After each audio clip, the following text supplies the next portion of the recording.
Sejam bem-vindos a mais essa aula, onde nós vamos falar sobre critérios de divisibilidade. Bom, esse é um conteúdozinho que normalmente se ensina no 6º ano e boa parte das pessoas não dá muita atenção para ele. Eu gosto muito porque eu acho que esse pequeno conteúdo ajuda a gente a construir aquele nosso prédio forte. Alguns conceitos da matemática que muitas vezes são, às vezes até desprezados por nós, a gente não acha eles importantes, mas são com eles, principalmente esse daqui que eu vou falar agora, ajuda-nos a entender a matemática como obedecer aqueles padrões. Esse aqui são padrões estabelecidos pelos próprios números. E quando a gente entende que a matemática funciona sobre um aspecto de padrões, a gente consegue entender melhor essa linguagem, tá? Então essa é a importânciazinha da gente aprender esses conceitozinhos sobre esses padrões que existem na matemática. São eles que ajudam com que a gente entenda melhor como é que funciona a dinâmica dos números e a gente consegue lidar com isso de uma forma mais fácil. Bom, então vamos lá. São critérios de divisibilidade. Quando um número vai ser divisível por 2? Esse número será divisível por 2 sempre que ele for par.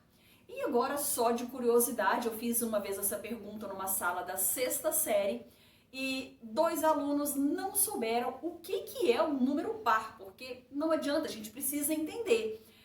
Se eu te falo que um número é divisível por 2 quando ele for par, nós precisamos saber o que é um número par. E eu vou te dar a explicação mais simples que eu consigo. O que é par? Quando a gente esquece que a gente está na matemática e a gente fala assim, o que é um par?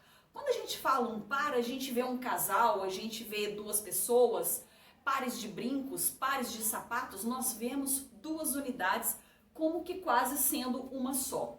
E esse é o conceito mais básico de par.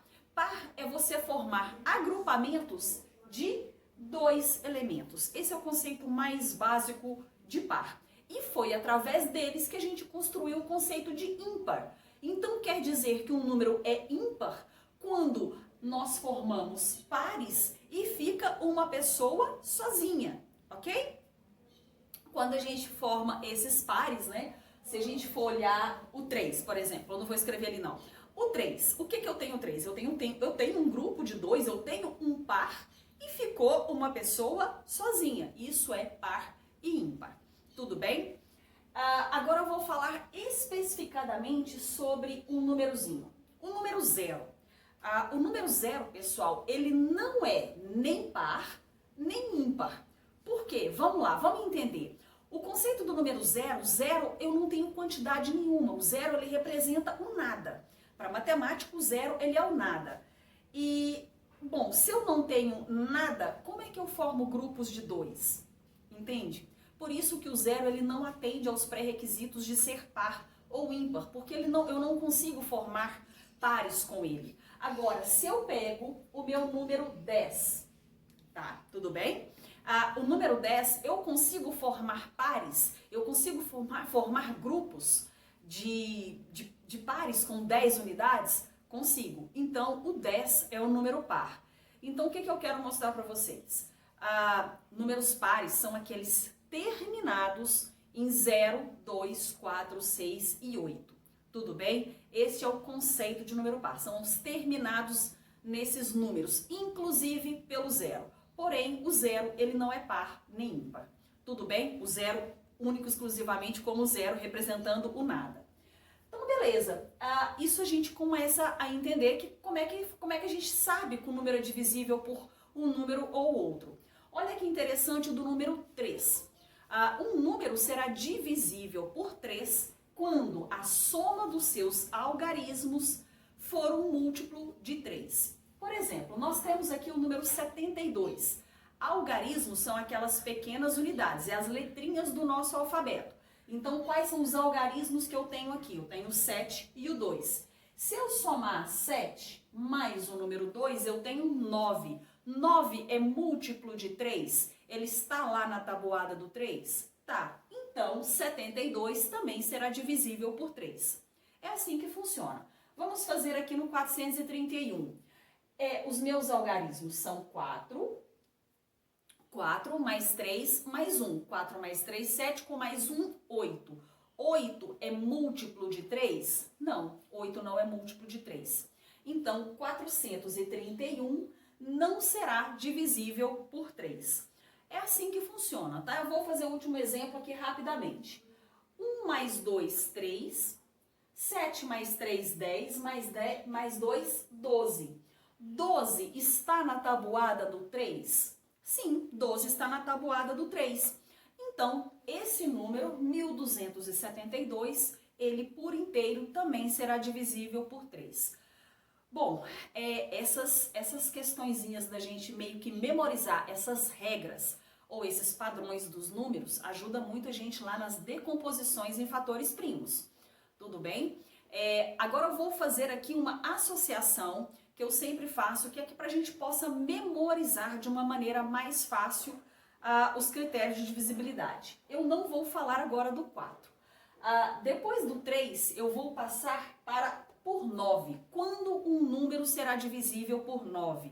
E por que eu vou falar o do 9 e não o do 4? Para que o seu cérebro associe o 3 com o 9. É a mesma regra. O que muda? Então, olha só.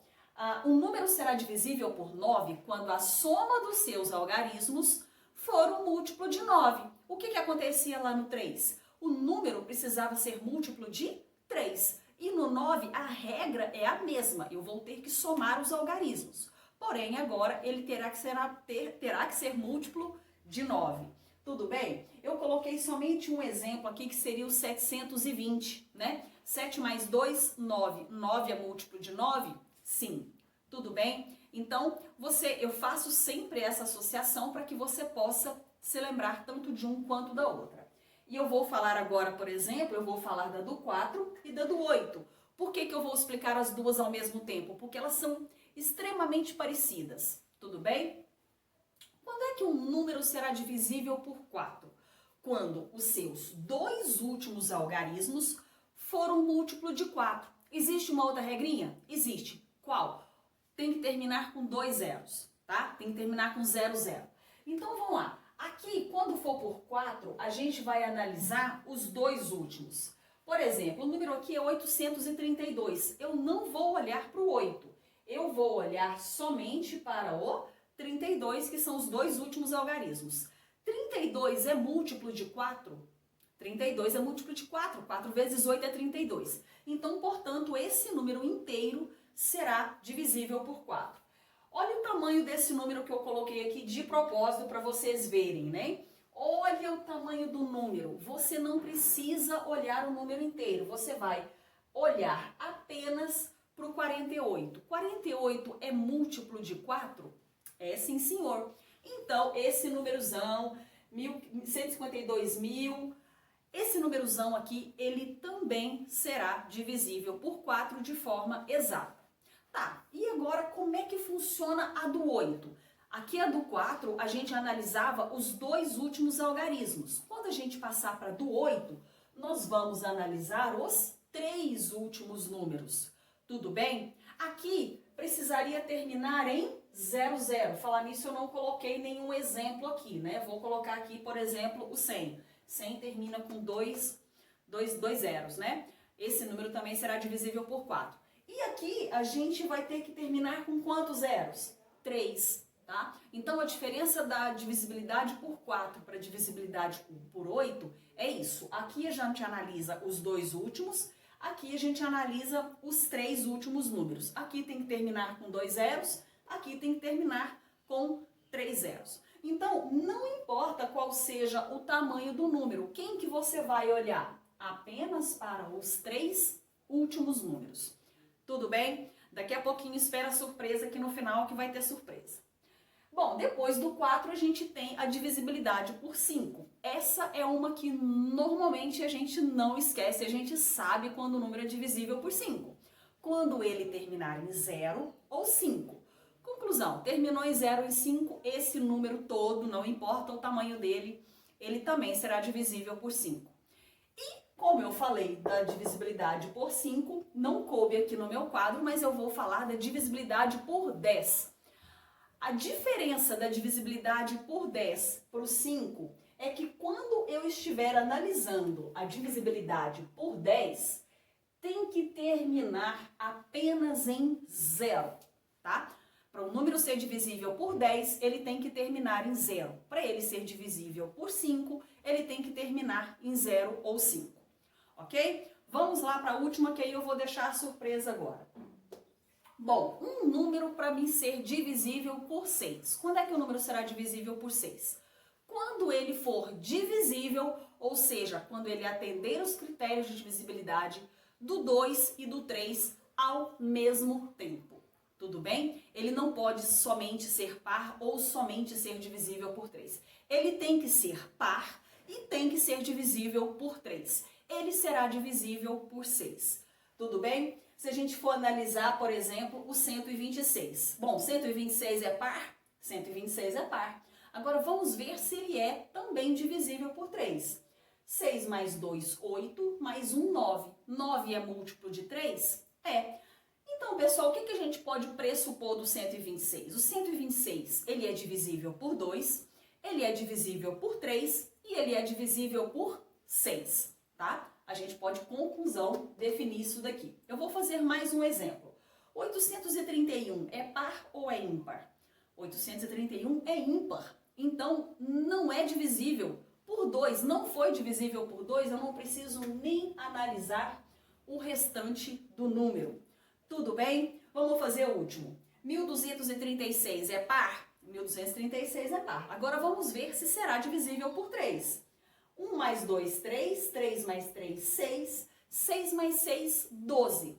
12 é múltiplo de 3? É sim, então 1236 será divisível por 6. Bom, parece complicado, eu falo um pouco muito rápido, mas o que nós precisamos pegar dessa aulinha de critérios de divisibilidade? Agora eu vou resumir ela em 2 minutos para você. Olha só, para um número ser divisível por 2, ele deverá ser par, tudo bem? Bom, a divisibilidade por 3 e por 9 é a mesma regra. A soma dos algarismos deverá ser um múltiplo de quem? Se você estiver analisando a do 3, deverá ser múltiplo de 3. Se você analisar a divisibilidade por 9, deverá ser um múltiplo de 9. Então, você já aprendeu a do 3 e a do 9 ao mesmo tempo. E eu agora vou falar da do 5 e da do 10. Para um número ser divisível por 5, deverá terminar em 0 ou 5, ou uma coisa ou outra. E para ser divisível por 10, somente terminado em 0. E agora eu vou falar assim, professora, mas você pulou a do 4, a do 8 e a do 6. Por que você não quis dar ênfase a da 4, a do 8 e a do 6? Porque eu sempre falo para os meus alunos o seguinte, tudo bem, se você quer ser o top, você tem que saber todas, inclusive a do 7, que eu não coloquei aqui. Mas aqui eu estou querendo passar a essência. O que é o mais importante? O que é aquilo que eu preciso realmente saber que não dá para me passar sem saber? São essas divisibilidades que eu falei para você. A do 2, a do 3, a do 5 e a do 10 e a do 9, porque realmente se a gente já decora a do 3, a gente vai saber fazer a do 9. São esses os critérios de divisibilidade que vão fazer diferença na hora da sua conta e na hora da sua vida. A do 4 e a do 8, teoricamente, não é muito utilizada, nem tanto a do 6, tá? Os critérios de divisibilidade que você deve memorizar são esses que eu falei. O 2, o 3, o 5 e o 10.